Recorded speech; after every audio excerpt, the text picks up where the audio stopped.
In May 2017, a 14-year-old girl wearing a hijab was on her way to school in England when a passerby shouted, "When are you going to stop bombing people?" And earlier that year, a far-right nationalist walked into a local mosque in Canada and opened fire on worshippers, killing 6 and critically injuring 5. A recent increase in reported hate crimes against Muslims is largely motivated by Islamophobia, a belief that Islam is inherently different from and threatening to Western culture. Fear thrives on the unknown, so let's dispel a few common misconceptions by breaking down some key principles of the world's second largest religion. Islam was born in the 7th century through a series of revelations believed to have been communicated by God to the Prophet Muhammad, a political and religious leader considered to be the final prophet. After his death, some of his followers significantly disagreed over who his successor should be, which established the Sunni and Shia split that exists today. Islam currently has 1.6 billion followers, 60% of which reside in Asia and 20% in the Middle East and North Africa.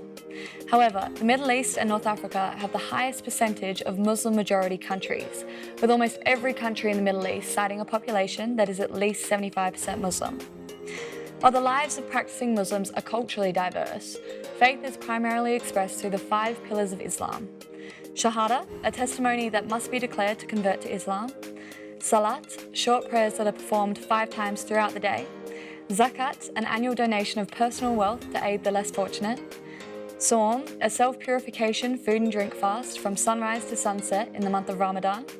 And the Hajj, a once-in-a-lifetime pilgrimage to the holy city of Mecca, if it's physically and financially feasible. The Quran, Islam's key religious text, also outlines a series of principles referred to as Sharia. These aren't a body of law, but serve as a recommended ethical guide for Muslims. This includes a modest dress code, which has been interpreted to mean a hijab, shador, niqab, or burqa. While modest dress is socially expected and in certain countries legally required, many women view the attire as a personal way to express their faith. Another principle is the classification halal, which is used to recognise items such as food or pharmaceuticals that are considered acceptable to use. This includes most products unless they're specifically prohibited, such as pork and alcohol. Some culturally conservative countries, such as Saudi Arabia, have incorporated certain Sharia principles into their legal system, but this is referred to as Islamic law and is applied predominantly to family-related cases, such as divorce. Despite a recurring association with Islamic law, female genital mutilation and honour killings aren't referenced in the Quran and are practices that are customary rather than religious, in typically rural communities throughout Africa, the Middle East and Asia. So you can see that the source of a lot of these understandings that people have about Islam is coming from public discourse, it's coming from political discourse.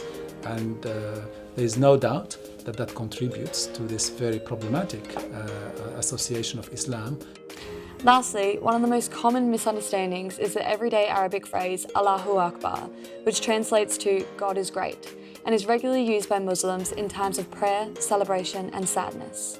But in the West, it's become intrinsically associated with terrorism due to its repeated use by extremists, attempting to validate actions that contradict the inherent nature of the religion they claim to represent.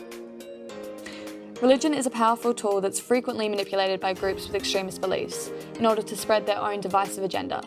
Islamic extremist is to Islamic as blank is to Christianity.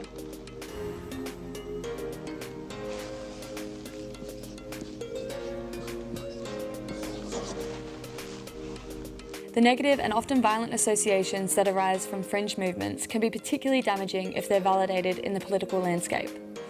Some studies have found a correlation between the rhetoric used by politicians following terrorist attacks and the statistical rate of hate crimes.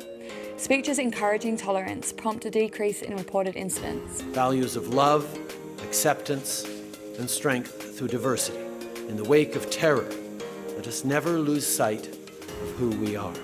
While speeches underpinned with divisive language create an environment of distrust, where far-right nationalists are inadvertently emboldened to act on xenophobic beliefs. I think Islam hates us, and we have to be very vigilant, we have to be very careful, and we can't allow people coming into this country who have this hatred. The antidote to false narratives around Islam and the dangerous backlash against Muslims is to continue building knowledge and personal connection within local communities. Islam reminds its followers of the importance of discovering and understanding the world we live in, a cross-cultural ideal that's easily forgotten in the midst of tension and conflict, but a worthwhile pursuit nonetheless. We have to go to a break, but stick around as Australian-Egyptian comedian Khaled Khalafala joins us in the studio to discuss his career on the comedy circuit.